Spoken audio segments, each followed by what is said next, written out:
Bismillahirrahmanirrahim. Assalamualaikum warahmatullahi wabarakatuh. Izin dokter, sebelumnya izinkan saya untuk memperkenalkan diri. Nama saya Nabila Widiata Makarna dengan NPM 2408260153. Di sini saya akan menjelaskan mind mapping saya untuk tugas blok embriologi and genetics dengan judul Down Syndrome. Down syndrome merupakan suatu kondisi di mana materi genetik tambahan menyebabkan keterlibatan perkembangan anak dan terkadang mengacu pada retardasi mental atau keterbelakangan mental. Anak dengan Down syndrome memiliki kelainan pada kromosom nomor 21 yang tidak terdiri dari dua kromosom sebagaimana mestinya, melainkan tiga kromosom atau yang kita ketahui sebagai trisomi 21. Sehingga informasi genetika menjadi terganggu dan anak juga mengalami penyimpangan fisik. Fenotipe dari Down syndrome ini meliputi gejala yang mempengaruhi beberapa sistem tubuh, khususnya pada sistem muskuloskeletal, neurologis, dan kardiovaskuler. Terdapat beberapa faktor yang mempengaruhi bayi mengalami Down syndrome. Yang pertama ada faktor genetik, di mana faktor genetik ini merupakan salah satu penyebab utama dari Down syndrome.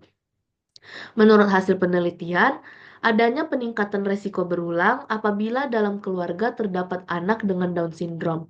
Sekitar 3-4% kasus Down syndrome disebabkan oleh tipe translokasi di mana bagian dari kromosom 21 terhubung dengan kromosom lain dan dapat diturunkan dari orang tua ke anak. Dalam hal ini, salah satu orang tua mungkin menjadi pembawa genetik tanpa menunjukkan gejala sindrom Down. Jika salah satu orang tua adalah carrier, resiko untuk memiliki anak dengan Down syndrome dapat meningkat terutama jika ibu adalah pembawa. Yang kedua, ada faktor radiasi. Meskipun faktor ini tidak memiliki bukti yang kuat, beberapa penelitian menunjukkan adanya kemungkinan hubungan. Misalnya, ada laporan yang menyebutkan bahwa sekitar 30% ibu yang melahirkan anak dengan Down syndrome pernah mengalami paparan radiasi selama masa kehamilan.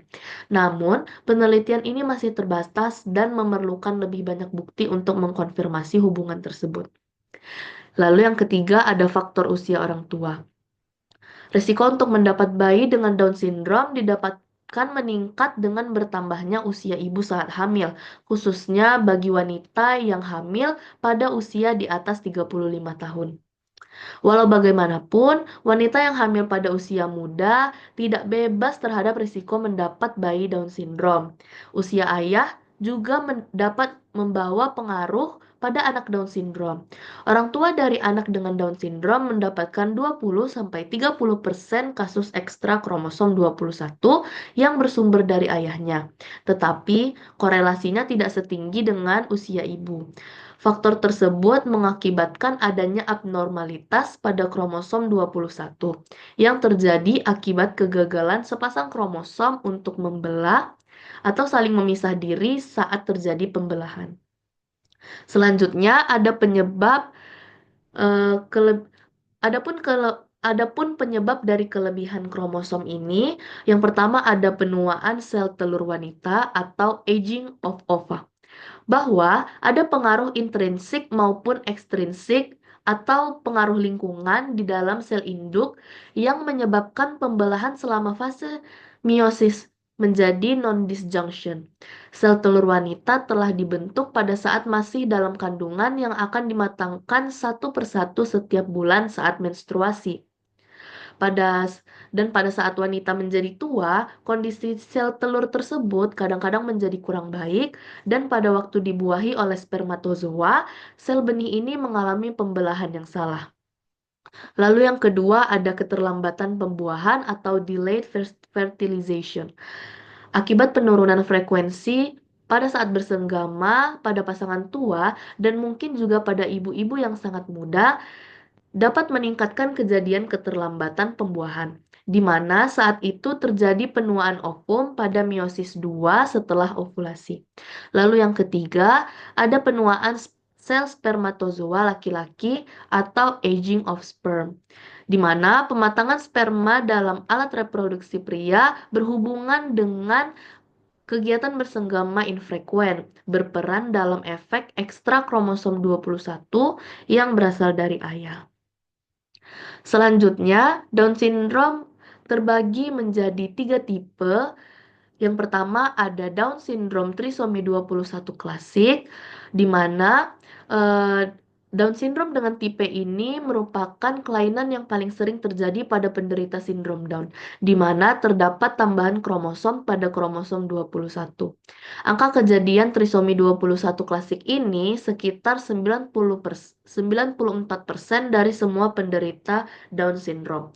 Lalu yang kedua ada Down syndrome translokasi yang merupakan suatu keadaan di mana tambahan kromosom 21 melepaskan diri pada saat pembelahan sel dan menempel pada kromosom yang lainnya.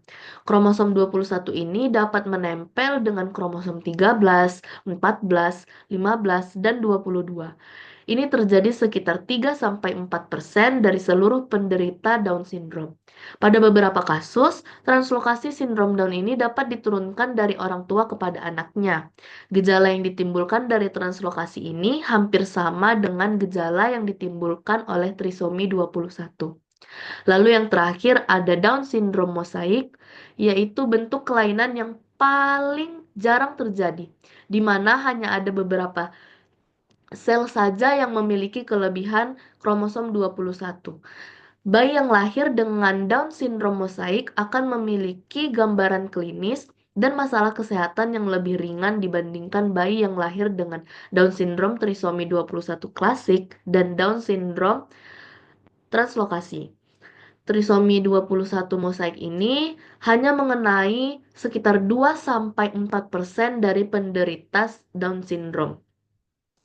Lalu yang terakhir ada ciri fisik pada penderita Down syndrome.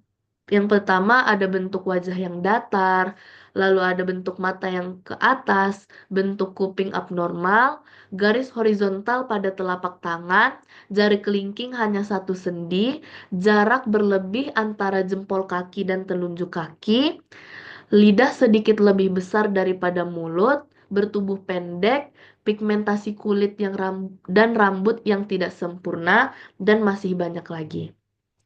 Mungkin itu saja yang dapat saya sampaikan pada penjelasan mind mapping kali ini.